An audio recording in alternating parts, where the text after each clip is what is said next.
Sumpah Bhisma. Dengan riang hati raja menyambut dan membawa sang putra ke istana.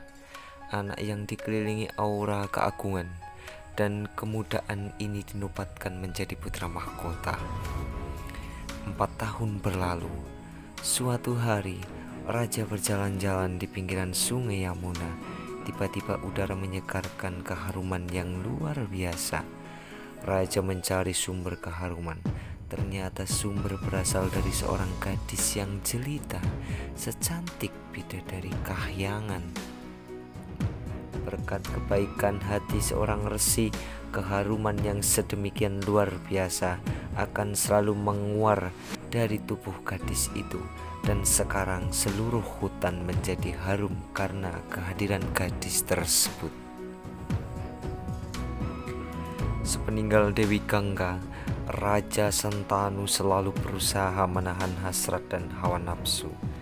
Tetapi kecantikan gadis itu membuatnya hilang kendali dan terbawa gairah asmara yang meluap-luap. Raja Sentanu meminang gadis itu untuk menjadi permaisurinya. Berkatalah gadis jelita itu, "Paduka Raja, namaku Setiawati. Aku seorang penangkap ikan.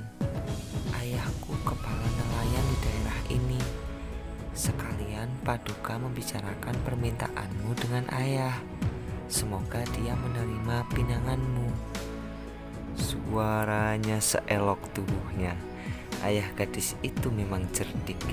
Katanya, "Daulat tuanku, memang sudah saatnya putri hamba menikah dengan seorang lelaki. Seperti gadis-gadis lain, Paduka boleh meminangnya. Namun demikian, sebelumnya hamba memohon Paduka mau berjanji di hadapan hamba." Kata Raja Sentanu, "Apapun syarat yang Anda ajukan akan aku penuhi." Kepala nelayan pun itu memohon, "Jika anak hamba melahirkan anak laki-laki, Paduka harus menobatkan menjadi putra mahkota." Meskipun sedang dimabuk asmara pada Setiawati, Raja Sentanu tidak dapat menyanggupi persyaratan ayah Setiawati. Ia sadar syarat itu akan berarti menyingkirkan Dewa Brata, putra Dewi Gangga yang seelok dewa, dari posisi putra mahkota. Harganya terlalu memalukan untuk ditanggung. Oleh karena itu, ia kembali ke istana Hastinapura. Perasaannya campur aduk tidak karuan. Raja menyimpan rapat-rapat rahasianya. Ia simpan rapat kegelisahan hatinya. Ia banyak mengurung diri dan melamun. Suatu hari Dewa Brata bertanya kepada ayahnya, "Ayahanda, memiliki semua yang mungkin diinginkan orang, tetapi mengapa ayahanda tampak sedemikian murung? Sepertinya ayahanda menyimpan rahasia yang menyesakkan hati." Prabu Sentanu menjawab, "Anakku, apa yang kau katakan benar. Ayahanda memang tersiksa perasaan gundah gulana. Engkau adalah anakku satu-satunya, dan kau selalu sibuk dengan urusan keprajuritan. Hidup di dunia ini penuh dengan ketidakpastian, dan selalu saja ada perang. Jika sesuatu yang tidak diinginkan terjadi padamu, garis keturunan keluarga kita akan putus, punah. Tentu saja engkau sebanding dengan 100 anak. Namun demikian, para tetua cendekiawan mengatakan bahwa hidup di Mayadapa, di dunia ini, punya satu anak sama arti tidak punya anak sama sekali.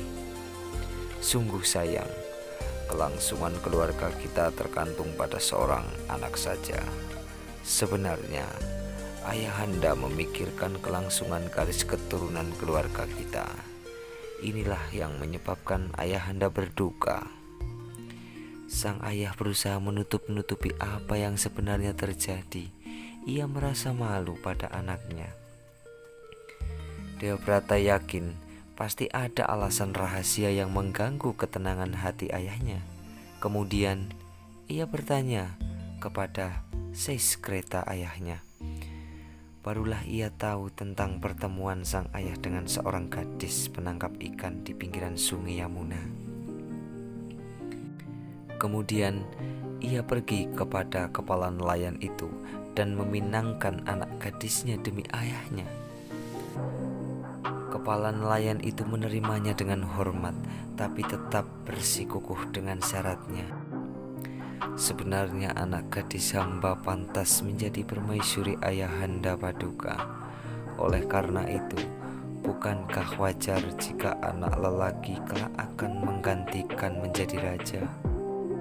Tapi Paduka telah dinobatkan sebagai putra mahkota, dan dengan demikian akan menggantikannya. Inilah masalahnya, jawab Dewabrata. Baiklah, tolong ingat baik-baik kata-kataku. Anak lelaki yang dilahirkan anak gadismu akan dinobatkan menjadi raja. Aku rela tidak naik tahta demi keinginan ayahanda untuk melanjutkan garis keturunan keluarga. Kemudian Dewabrata mulai mengucapkan sumpahnya. Setelah itu, kepala nelayan tersebut berucap, "Wahai putra mahkota yang paling bijaksana di antara semua keturunan Barata, Tuan telah melakukan sesuatu yang belum pernah dilakukan oleh para pewaris tahta sampai saat ini. Tuan memang seorang pahlawan. Silahkan Tuan membawa anak gadis hamba untuk diperistri ayahanda tuanku. Namun demikian, mohon tuanku terus mendengarkan dengan sabar kata-kata hamba ini. Sebagai ayah anak gadisku, hamba yakin tuanku akan menepati janji. Tapi apa yang dapat hamba gunakan untuk menguatkan harapan bahwa anak keturunan tuanku tidak akan menuntut hak mereka. Keturunan tuanku pasti akan menjadi pahlawan-pahlawan besar seperti tuanku. Pasti akan sulit untuk menolak jika mereka berusaha merebut kerajaan dengan paksa. Inilah permasalahan yang mengganggu pikiran hamba." Mendengar pertanyaan yang sulit yang diajukan ayah gadis pujaan ayahandanya, Dewabrata memutuskan untuk meninggalkan keinginan duniawi demi ayahandanya. Mengucapkan sumpah pamungkas, ia bersumpah di hadapan ayah anak gadis itu, "Aku berjanji tidak akan kawin dan akan menjalani kesucian sepanjang hidupku."